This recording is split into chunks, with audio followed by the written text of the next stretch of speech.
big silence. The big silence. Hello and welcome to the Big Silence and Happy New Year.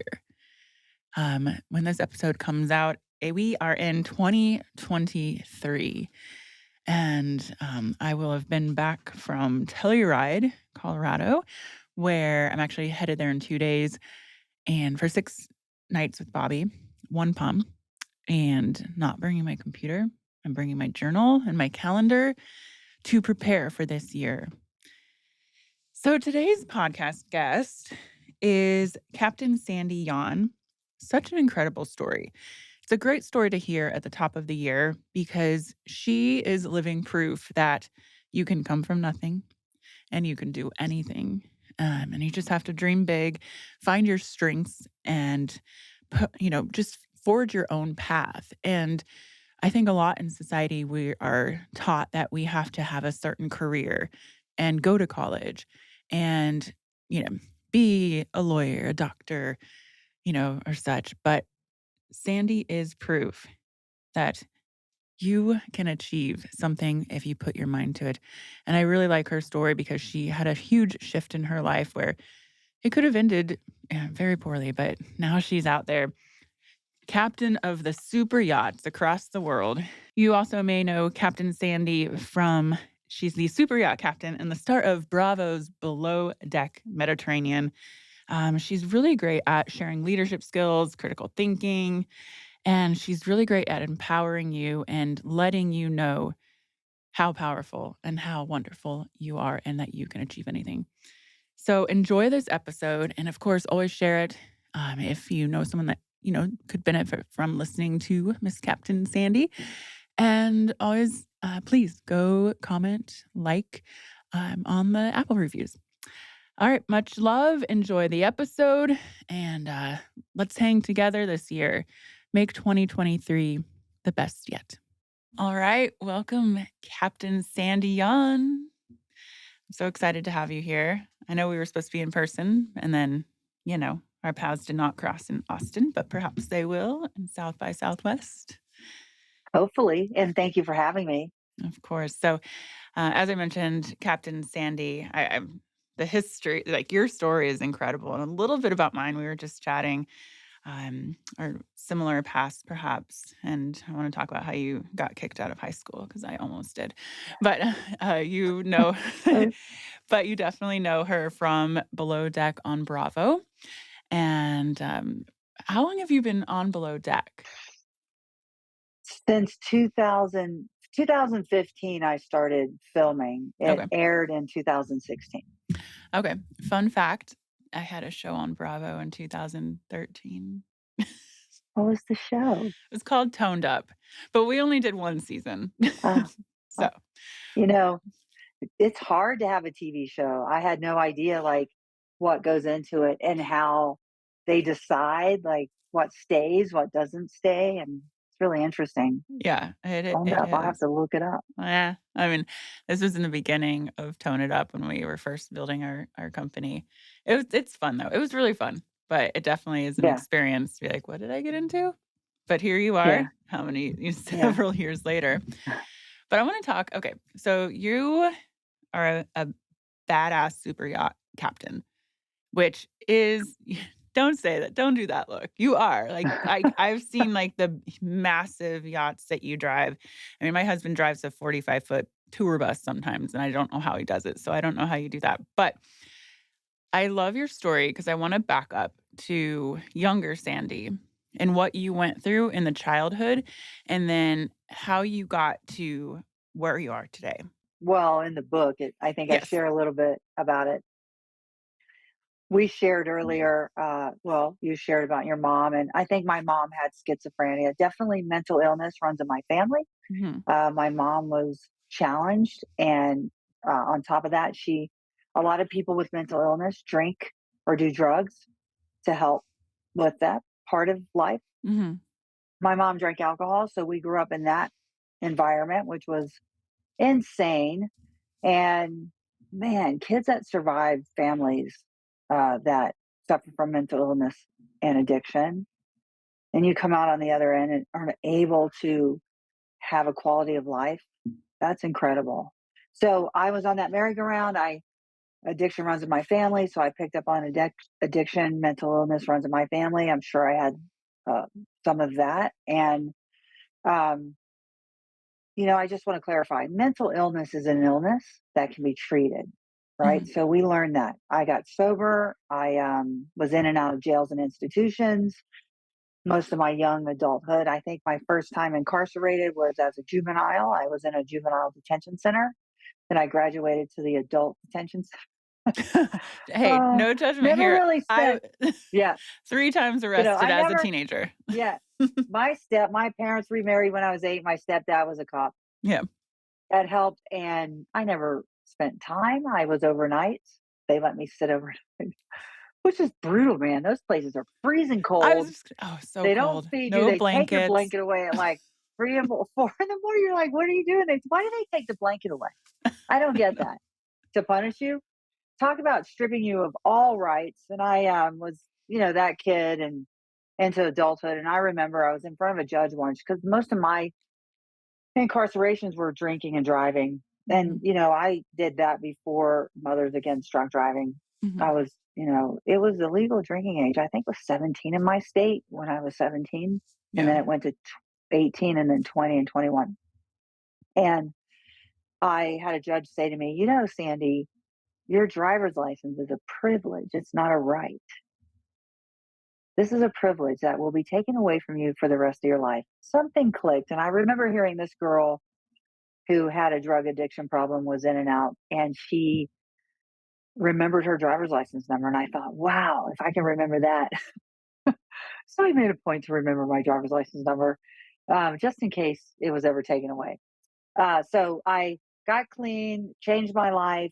Um, I was in uh, halfway house for 6 months, and then I found a job in the maritime industry, and I was washing boats, and then I At was taking care of this one guy's. what age is I this? was 25, so Okay. from the age of 13 is when I started to use drugs and alcohol till 25, and in between that age span, I was in and out of drug and alcohol treatment centers and incarcerated. Yeah. I have no shame Hey. because I don't like, I don't have any shame. Thank God for that. I never did. The only thing I never felt worthy of was looking at the sky. It was so weird. I never felt Hmm. worthy to look at the clouds. I had a belief in a higher power, but I never, I was forced to go to church, and it wasn't kind of God I wanted to worship. You know what I mean? It was like I was going to hell for everything. And so basically, while I was in treatment, we learned to find a power greater than ourselves that could restore us to sanity. And that meant when you repeat the same action over and over again and you get the same result, they clarify that as insanity. Mhm. Well, picking up a drink or a drug for me, I always ended up back, In either in insane. treatment Yeah. or in jail. And that was insane. Why did I keep doing that? Yeah. And so basically, I never felt worthy until I got clean. And then I felt worthy. So I never had shame, but I didn't feel worthy. It was so strange. And I remember I had a sponsor, and she goes, describe your life, how you felt, one word before you got sober. And it was hopeless. Mhm. Mhm. I felt hopeless. And I had a hopeless state of mind and body until I removed the the use of drugs and alcohol to treat my mental illness. So, to put it in layman's terms, if you have a drunk horse thief and you sober him up, what do you have? Hundred. Oh, A horse thief. horse. A horse thief. He's Okay. just sober, right? So you got to change that. And that's what I had to treat. And for me, the 12 steps was my treatment. Mhm. And, I cleaned, I admitted I was powerless. I relied on a power greater than myself. I turned my will and my life over to that. I cleaned house. I did an inventory. I made amends. And I remember I had a sponsor, and she said, Sandy, you're going to go into this. I bought this furniture, and I had no intention on paying for it. I got it on credit. I'm like, I'm not paying for it. I'm just going to keep it, right? Because that was the mentality. And she goes, you're going to pay them back. I sat in front of that manager and I said, I can pay you $5 a week. Mhm. And I paid him $5 a week for like 2 years Yeah. until I paid it off. But that feeling of restitution was incredible. That feeling of not owing someone was incredible. So I made amends. In my addiction, I was kicked out of high school. I shared that. Mhm. I Yeah. wasn't wanted there. I wasn't wanted a lot of places. Yeah. And then I changed my life by getting sober. I treated my mental illness, which ran in my family and still does. I have addiction runs rampant in my family as a medication in their mind to their mental illness. And for me, I just surrounded myself with like-minded people. I go to meetings and had sponsors. And for me, that's my path, right? We're talking about my path. That's not everybody's path, but it was mine. And I had to remove all those, people, places, and things that I had to separate myself from that. It was hard. And I had to make new friends and choose new people, places, and things that were like minded, that was on the same path that I was on. Because in the world out there, you want to be around like minded people, or you're attracted to someone's path and you go, how can I surround myself with that kind of person that has goals, that has intentions, that does things with selflessness and not selfishness. And I had to do that. And Yeah, even because today, you're I sober learned, you're sober 34 years, yeah? yeah, Yeah. 33. 30 Yeah, the 33. I was listening to your I podcast, gotta count. so, like, I think Yeah, 34 hours. thank you. So, Yeah. I even So, today, like, after 33, 34 years and still and listening to someone who's feeling hopeless still, maybe and they're haven't quite gotten sober or they are on that journey or they're 1 year, 2 years, and, like, the advice because even today, what is there a struggle still? well, not with sometimes I wish I could have, an edible. I live in Colorado, but a drug is a drug is a drug, Mhm. period, for me.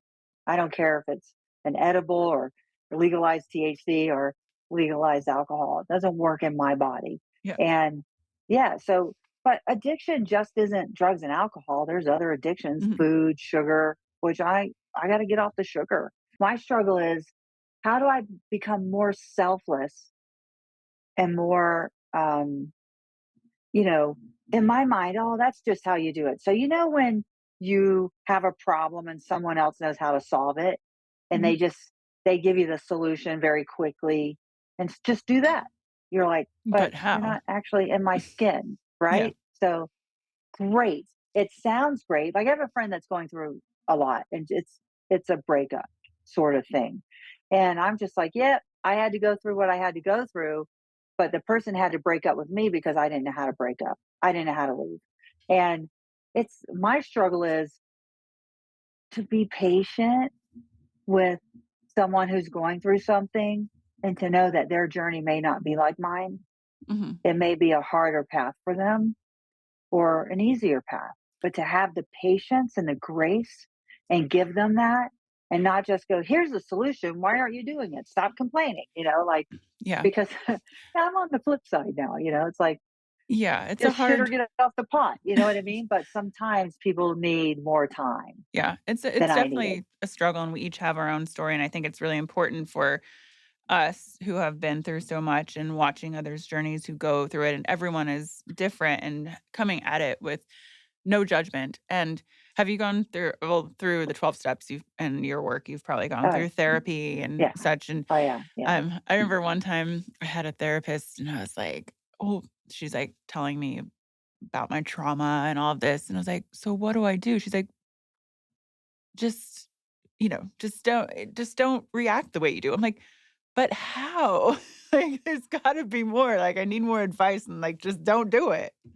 And so what are the steps to, like how do you take care of yourself mentally as, like, a daily practice today?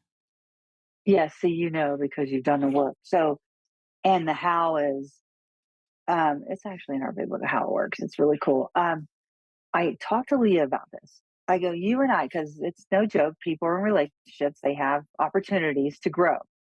So I always said to her, the subject matter will change, but our approach has to also change, right?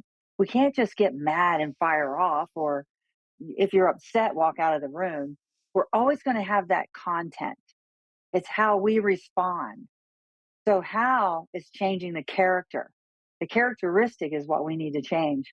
So, if I disagree with someone and they're not listening to my reasoning, and they're just not listening, so you start talking louder because they're not hearing, you think they're not hearing you, they're just not interested.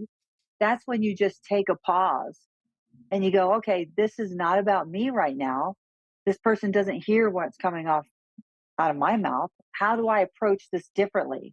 So, changing the different approach. I read a book called Nonviolent Communication. I don't know why it's called that, but Mhm. it's really interesting because it wasn't about violent communication. I think it was about the approach. And that's the thing that has to change. And the how is you will be given opportunities, the same ones, just different subject matter, Mhm. to show up differently. And that's where you see those like minded people, or the people that you desire to be more like, and how they approach a situation.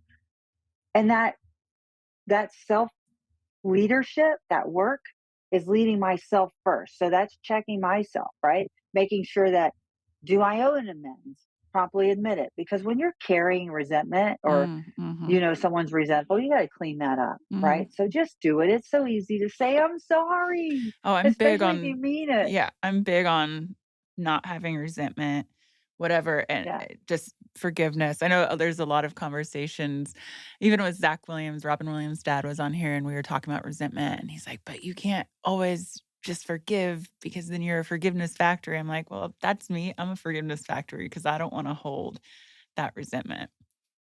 That's true freedom. Yeah. Forgiveness is your freedom. Mhm. And if they don't respond to your forgiveness, that's really not your business, right? You just keep your backyard clean. Do the next right thing. Mhm. Forgive, because that is freedom. You know why I walk around like a ball of joy? It's because I don't have anyone that I haven't forgiven. Mhm. Now, others may not forgive me, and I have to live with that because of my behavior. I have to forgive myself, Mhm. right? That's They may important. not forgive me. They may not want me back in their life. And there are those people who don't. Yeah, But and that's okay that's because I okay. forgive myself, and I've allowed myself off the hook. And that's where my joy comes from. Yeah, that's I important. have that joy, and that's your forgiveness. What do you call it? Forgiveness. Forgiveness factory. Like I love it. yeah, Look at that smile. You know what I mean? I want to be a member of the forgiveness factory. you are. So now do you look up at the sky now? I look up at the sky, I feel worthy. Yeah, It's pretty awesome. it's beautiful. So let's go Yeah. back. Sandy, at 25 years old, you're washing the boats. Yes, I found a job in the newspaper. It's so funny because that was my age group, and I answered the ad, I started washing boats, and I loved it. It was true freedom. Like, I've got a I had to save my money, pay all my fines off. I got a Jeep.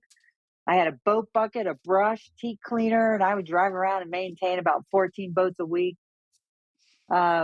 Made great money. My schedule was really flexible, and then I got approached by a guy who offered me a full-time job, and he sent me to sea school, and I continued my career. I worked for him for 9 years. I grew up.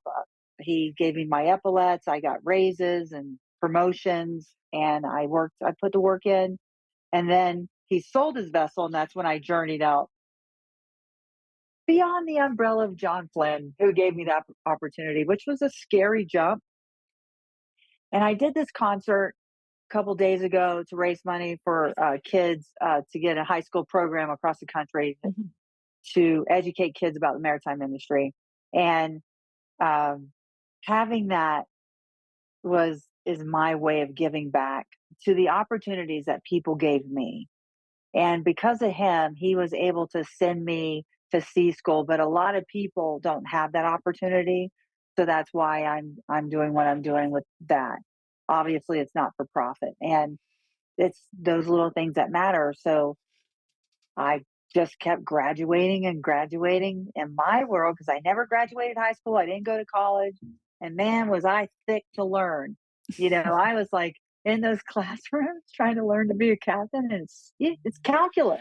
No, that I I had to learn to I had to mass learn to operate a calculator. yeah, I that is quite the feat of a boat that big. Yeah. So, and not I didn't go to college either, and I've had to learn so much about business, and I learn visually. And so, okay, so you're learning everything to get your captain's license. And initially, were you going for the super yachts or were you starting smaller? No, I was just happy to be there. You remember I was the person that wasn't worthy to look up. I was blissfully ignorant through life. Honestly, just kept doing the next right thing. I was happy. My ambition was my ambition was to stay sober and to Mhm, help another person in recovery. mhm, My ambition wasn't to pursue money. It was strange, or a career. My It just kept happening because I just kept working hard mhm, and showing up on time and not leaving before I'm supposed to leave. And that was all part of that reconditioning and that character building. You know, I'll give you an example. Someone gave me cash at the charity in my hand, and I thought, I thought to myself, do I just, you know, just spend this? It was like $50. And then I put the cash back, or do I actually drive to the bank and put the cash in a bank account and make that effort because that was someone's hard earned $50? mhm. It deserves me getting in my car, driving to the bank, not just transferring money from my bank account. That came from that person, $50. So it's that action, arriving on time, you know, leaving the time you're supposed to leave, or staying later, not leaving before the 5 o'clock hour, whatever the hour was. It's like doing the next right thing. And I did that for a long time until the day came when someone offered me a build on a 157-foot motor yacht, and I was like, I Mm, was having these dreams of elevators taking off, going in different directions. yeah. And I looked it up, and it said rapid advancement in one's career. Talk about, I went from a 92-foot motor yacht to a pre construction build captain of a 157-foot motor yacht. I've never done that before. you know, they trusted me. I was like, wow, that was pretty awesome. Yeah. And that's when I was like, wow, this could be a real career. I never thought of it as a career path until that opportunity. So, yeah. Strange. And that comes with a lot of responsibility and accountability. So now you have this 157-foot yacht and you have a crew. You're the captain, you're in charge of your crew, you're in charge of the everyone who's on the boat as a guest. How did that feel? Coming from where you are and then having this like responsibility. Even today, when I drive a boat out into the blackness of darkness with lives on board, I look back and go, wow, have I come a long way? And if Mhm. they only knew my past, Yeah. would they trust me? Because that's what I love, is that you can change. Yeah. You can become trustworthy. You can become reliable. All Well, the things that I was not that person. I was unreliable, untrustworthy. And I was that person to becoming this super yacht captain that, you know, by doing the next right thing and staying clean and sober in my life, and just opportunities just kept presenting themselves. And I just kept, doors would open, I'd walk through, another door would open, I'd walk through. I never question it ever. mhm. And then that big opportunity, a super yacht captain, now I have lives on board. I'm in charge of 12 crew. It's We pretty awesome. well, I get that too Really because awesome. even, with my career in the fitness industry, and Kat and I founded Tone It Up 13 years ago, and I was like, "Oh my gosh, no one can know my past because there was shame in it." But then now, it's kind of like you, like, I'm damn proud of the woman I've become and have overcome, and then people do trust you because change is possible. Like, no matter what anyone has been through, their past and their struggles, we do change, we evolve, and it is really hard work, and then you get to that moment, like, yeah, I did it. Y- Yeah. Pink sings a song. I've already seen the bottom. I have nothing to fear. Mm, mhm, mhm. Right. what do you have to be afraid of? And I always share this with Leah regarding finances because we all go through that. It's like, Mhm. will I have enough money? I always reflect on my history and my work. It only has gotten better. Yes, there's been dips, but I've always been able to make more money. It's only gotten better. So I'm capable of earning. And I just want to share that to your listeners that no matter what fear you're in, just Mhm. look at your history. You will Mhm. get through this. Mhm. You will get through this. Yeah, I think I agree with you. There's so any struggles that come in someone who has been through so much like yourself, you just it's like, "I've already been there. I got this." There's, like, this confidence and that comes with it, which is beautiful. Wouldn't take anything back of the past. And also coming from that background, the willingness to take risk because you've already hit rock bottom, which is fine and good. So now Yeah. I feel like in your role, because 'cause you've been through so much and you've had then the success, and there's some sort of I don't know, I'm just thinking this in my head of giving back. Well, number 1 through your charity, but and your nonprofit. Number 2, you have these lives on board and even the crew members. Do you sort of become like mama hen of the yacht? I wouldn't say mama hen. I would say like a team captain, Yeah. like because with parents, kids get away with things, right? Mhm. With like coaches or captains, there's no sugarcoating. I'm not a sugarcoater. My gift, honestly, I feel like my gift is I've always been the Huck Finn, Tom Sawyer, Mhm. painting the fence. Like Mhm. I make the fence look fun to paint. I make my job look easy because I enjoy what I do. To me, anything that I step into, I want to have a great experience doing it. Whatever city I visit, I find the good. I don't go to the bad. Mm. If someone talks about a certain city and they go, "Oh, it's terrible," I go, "Well, no, I found some. Oh my God, it's so beautiful over here." I am that person. Is the glass half full or half empty? And I invest in crew who want a career in this industry. I invest in those people that just show up for TV. It's like, that's great if they want a TV career. But if they want to merit, because I don't know anything about TV, right? I just do my job on the show. Yeah. I don't know TV at all. So maritime, you got me. That's my gift to give back. And it gifts me. Look at Malia, like look at her. She only wanted to work on dive boats. She did not want to be a captain of a super yacht. Whatever I said to her, she was on anchor watch that night. Something changed. She's actually being promoted to first officer. Oh, I wow. just spoke with her Yeah. last week, and I mean, look at her path. Isn't that cool? That's so It's cool. so interesting because you never know the impact people have. When I was doing this concert over the weekend, there was a captain in the crowd. Her name is Vicky, and she ran a boat called Medusa, and it's owned by Paul Allen before he passed away. And on that vessel is a recording studio, and I think you two recorded on it. So she was in the Monaco Boat Show. We never really like. I saw her a couple times, but she had no idea the impact she had on my life. So she took over Medusa. I was on a 90-foot, 2-foot boat. That boat she took over was 242 feet. And I was like, Ooh. yeah. And every guy was watching her.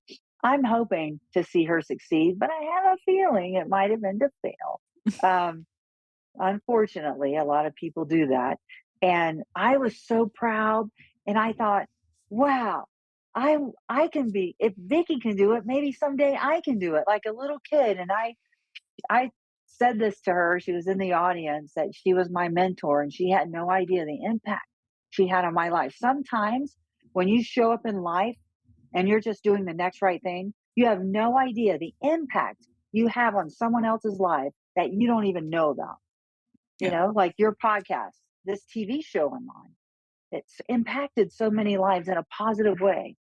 So just keep doing you and what you do best because I guarantee you are helping another human being. That's the goal when you come from rock bottom It's then just to help others and still do things that you're passionate about. And yeah. So I'm so interested in your job too. So how often is it called drive a boat? I'm not familiar. Like ride a boat, Run. We say run. run it. Run Okay, it. run a Uh-huh. boat. How often are you out there and for how long? All right. So often, for the show, we film for 6 weeks, but my career, I was on board. I had 6 weeks off a year. Every other day I was on board. Uh, It's not an easy life if you're in a relationship. It's mm, very difficult. Now I just do deliveries in between the show. So delivery up the East Coast or, to the Caribbean. So that's not really charters because if you're hired on a boat and you're a charter vessel, they want that captain. So it's mhm. not really fair to the broker, the owner. They want a full-time captain. They Yeah. don't want someone who's just there Yeah. for a couple weeks. Yeah.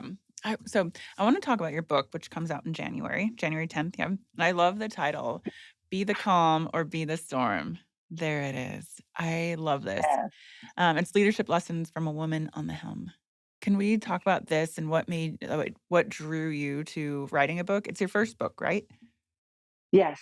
Wow. Hardest thing I ever did in my life. How It was long the did it take? fans. How long did 3 it? years. Yeah, I know my book. I thought Yeah. my book would take a year. It took 5. Yeah. So the fans kept saying, "When are you going to come out with a book? You need to write a leadership book. You need a book. You need a leadership book." Let me find this book I have here. Okay, I'm going to grab this book. Okay. This book, called Shackleton's Way, Mm-hmm. is about an explorer, Ernest Shackleton, who kept his crew alive for 14 months while their boat was crushed in ice in the Antarctic. He rowed about 800 miles in a little boat when got help and back to rescue his crew. Not one person died. In this book, it's a story form, so it's through storytelling. I'm not a textbook person. Clearly, I didn't go to college, or you know, I did this in story form. And what I loved about this book was it captured me as a reader, as a leadership book. I'm not the textbook type. So I wanted to write in a style that, through a story as an example, um, to capture the readers and give them these little nuggets to take home. And at the end of each chapter, it's called the captain's log, and it gives you tips on how to, pause or rethink or deal with someone. And that's really what I did. And, I have a collaborator who was awesome in helping me do this. And I am so grateful. And did you do an audio version on your book? Not yet, but I am this year. Girl, the hardest thing I ever did. Okay, tell me about that because Okay. Emily's Okay. over here, who I was coordinating with you and your team, and so I tried to before it was done, but there was so much, and then I was like talking to the sound people, and they're like, tweak this. I was like, I don't know, because I wanted to film at home in my own studio. So tell me, you have it. Give Very me some hard. tips. When you go to read your book, okay, so let's just put it this way. I don't know if you read Matthew McConaughey's Green Lights, but I Mhm. listened to it. He took 3 months. I had 3 days. Ooh, And I was, how many hours? uh-huh, I was in that studio all day. But bring that singer's throat spray. It works. I'm telling you. I kept spraying my voice. And I watched the movie, the series, First Ladies. Mhm.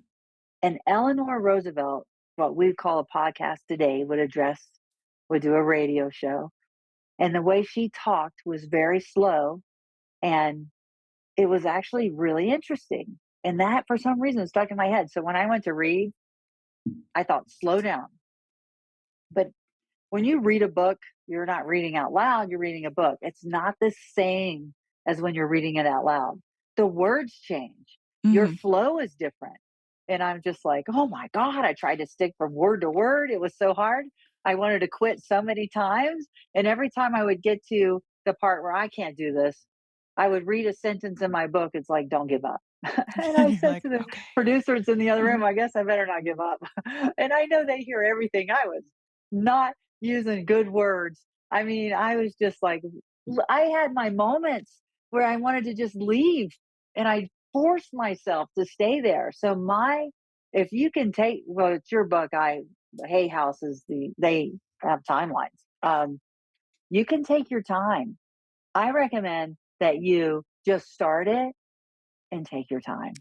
Yeah. And other things like when you're reading it, you'll go, wow, that I'm going to change that, And I think I'm grateful I was able to do that because I was able to, before the book was published, go back and we changed some things in the book. Yeah, and so I was going to do it and release it when my memoir came out in May 2022, but then it was also really hard for me to read the memoir because I was releasing it just 5 months after my mom passed away, and reading the I couldn't not be emotional.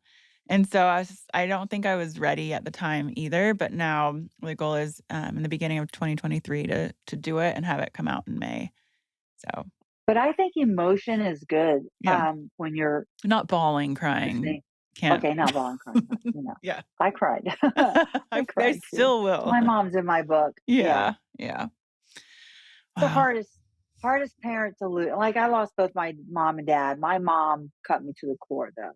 Mhm. My dad was really difficult, but I think it's about your mother carried you for like 9 months, and it's like it took me years to be okay with Yeah. her passing. Yeah, I think that's an important conversation to have too, is allowing yourself the grief and, like, Hmm. when that happened, everyone's like, "When are you gonna get over it and through it?" I'm like, "There is no timeline for this." And so, Right. again, no No. judgment, no timeline, just be. But so I'm excited to read your book. I'm gonna get it when it comes out in January. And I wanna, end on something fun. What is your favorite sea story? Like an adventure, something that Everybody happened. likes the pirate story. Yes. Um, Okay. okay, so Is it's this the one in favorite sea Yemen? story. No, No. can I tell you the truth? My favorite sea story, and I'll tell you about the Yemen pirate Okay. story. But Okay. I was a young captain. I was running a 92-foot boat, and I worked for the billionaire who built the Mall of the Emirates in Dubai at the time. And I had to deliver the boat from Marbella, and his friend suggested a marina. And I was like chatting to the first officer, and then time had passed, and I'm like, "Where's this marina?"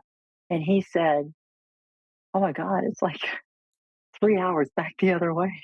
Oh, So I went to the owner and I said, I go find a marina. So we pulled in this marina, and it was too small. And he's like, I go, Mr. Maju, like, we can't fit in this marina. He goes, "That's stupid, man." man. I never admitted it. You know what I mean? I never said it was my fault. Yeah. Obviously, I have evolved as a captain, and now I pay attention more than I used to. So that's a kind of funny one. I have one more before the Red Sea. Mhm. I was on a 72 Hatteras in Annapolis, Maryland, or no, Eastport, Maryland, which is right next. The bridge is Annapolis, and I was in this old shipyard and it had these rickety docks, and the water pipes ran under the dock. Well, the owner was coming in, and I had revved the engines up, and they had switched they had changed the technology, so the throttles were no longer here. They were on the left, and the throttles on the other boat I used to run were on the right. So it's called D deck. They Mhm. upgraded. So as I ran the engines to warm the engine room, boat was clean. What I thought at 1,500 RPMs, I was putting the throttle down, bringing the engine down. I put Mhm. it in reverse. Mm. All I saw was a massive dock flying at me and water gushing everywhere. And so the dock was old. I don't know, adrenaline. I pushed the dock back like over, and it landed perfectly down, but the water was still gushing. And I grabbed vice grips and I cut off the water, and all these people started coming out of their sailboats going, "What happened to the water?" I went, "I don't know." No go. So I called the shipyard, and I'm like, "I totally just destroyed your dock and your water." So he fixed it. Um, so those are a couple stories. And then the Red Sea fire, I was not chased by pirates. It was the threat of pirates, but I had a fire in the Red Sea. Before that, we had engine problems. I anchored off Yemen. It was a military camp. We had no idea. It was like 4 in the morning. We woke up. All these gunboats were surrounding us, and it was very stressful.